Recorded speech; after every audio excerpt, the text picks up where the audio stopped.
specific and impeccable with my words. You have to take care of your responsibilities. You have to put in the daily work of the discipline, of the nurturing, of the loving.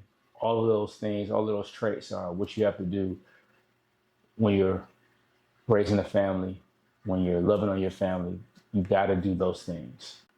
Another day. Welcome back to an unload session where I go over my thoughts, what I'm thinking about, and what I'm going through. So I gave y'all my routine, and what I do every day. And as a man, at least this man right here, you got to be mentally strong, right? You got to be mentally strong. And it being a man, being the head of your household, you got to think sometimes it's a thankless job, you know. If you're a parent, even if you're not a man, it's a thankless job, right? So I'm gonna go right into it. Like I said, again, I got my notes, stay on topic for these unload sessions. So the title was "What Makes a Strong Man," right? And like I said, it's a thankless job, and it's a movie, Denzel Washington, Fences, and it's a TikTok and a couple other things going on around where he's like, "Where does it say I gotta like you?"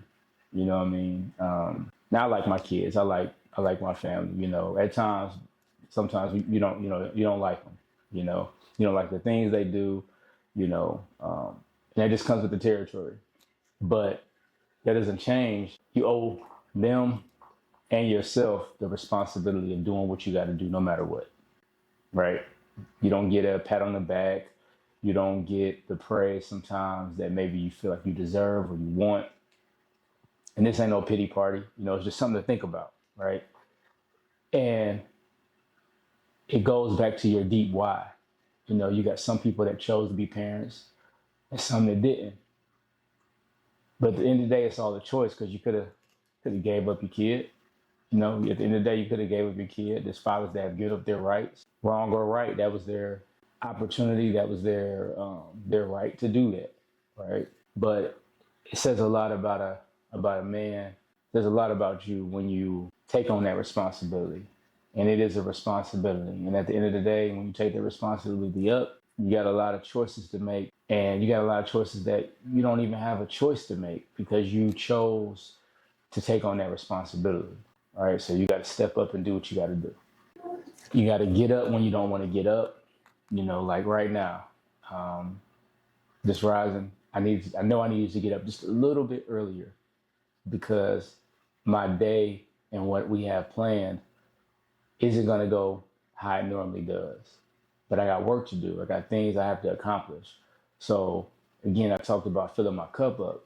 So as a man or anybody with any kind of responsibility, if you know you have things to do, you got to make sure that those priorities, those standards you set for yourself are met.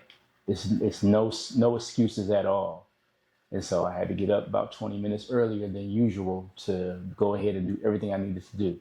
So now my day is going to go as it normally does.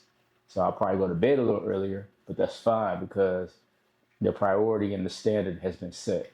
So something that passed down to me saying, right, today's young man doesn't have any shoulders.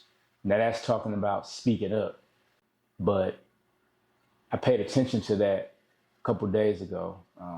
Had to go to my son's school and he had his headphones taken. And we've been making sure that every day he went to the administrative team that he needed to, that, hey, I need to get my headphones.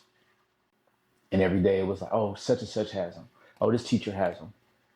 So the other day, I went to pick him up from school. We had some training to do for football. And I said, where's the headphones? He said, oh, it was some excuse. So pulled the car over. We went into school and I made it clear to the administrative staff that my son needed his headphones. They had been a week and a half. I understood that they were confiscated, but he's asked for a week and a half now and he has not gotten them. Now, part of me didn't believe that he was staying diligent and asking. And part of me was like, it doesn't matter. He needs these headphones, right? So I go in, I chop it up with the teachers, and I say, hey, my son needs his headphones. It's been a week. So apparently there had been a misunderstanding, and they thought he was an 8th grader and he's a 7th grader because how tall he is. And so they apologized and they kind of gave me the same runaround because they said, oh, well, such and such has them. I said, listen, I understand that. I understand that you needed to do what you needed to do because he put his headphones on in the hallway and that is not allowed. Okay. At this point, it's been a week. It's unacceptable. I need his headphones now. Teacher, oh, I'm doing bus call. I need my son's headphones now. It's been a week. I'm not trying to be an a-hole. I just know that right now he's owed his headphones. So let's get it to him. They went and got him, to say the least. And that was the end of it. So me showing my son that you got to stand on business was important. Like, look, I understand what these people are telling you. I understand that you were wronged or you did wrong, but now it's time for them to do right by you and you're owed your headphones.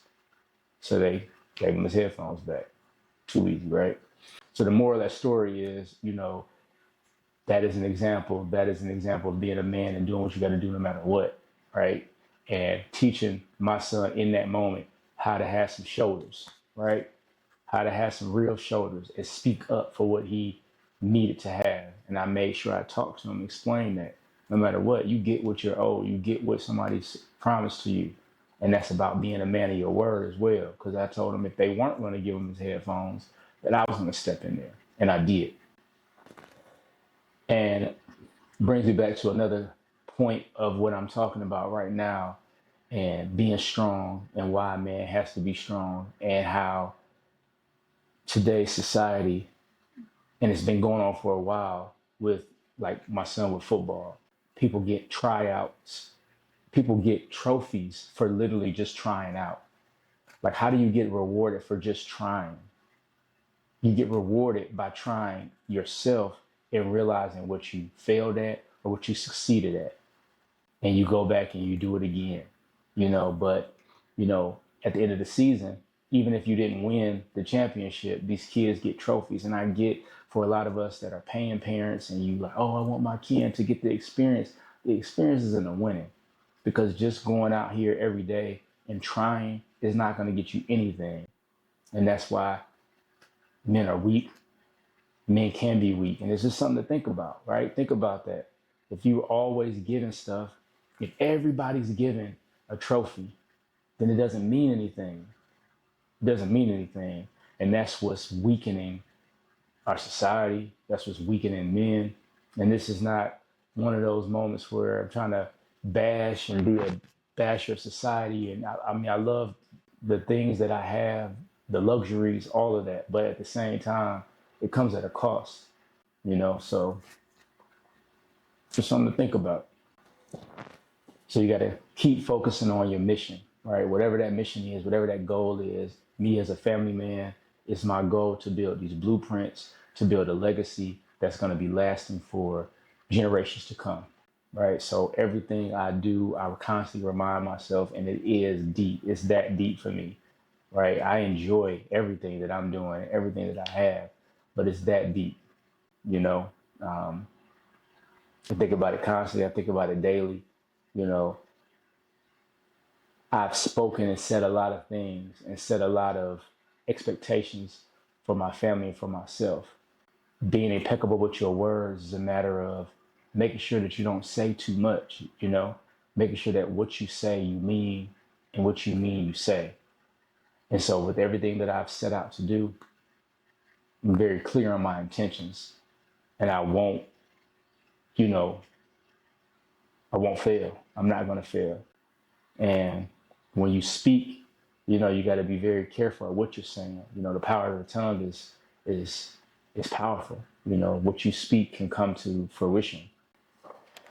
So as a man, I talk about being strong and having strong shoulders, being physically strong, but mentally strong is more important than anything else. Because if you mentally get broken down, everything else is a snowball effect and it's going to topple. So reading, taking the time to pray, get a strong foundation in what you believe in. Hey, you heard the saying, Either you stand for something or you fall for anything. So stand on your real principles. Find out what your principles are. Write them down. You should have a deep understanding and be deep rooted in understanding you. And that's one of the things that I'm constantly working on. I'm constantly building. I'm constantly training my mental fortitude because it's hard out here. It's hard out here. But if it doesn't challenge you, it doesn't change you. So that's it for today's unload. The road ahead is long and hard. No place for the weak. You must be a warrior. Attack the day.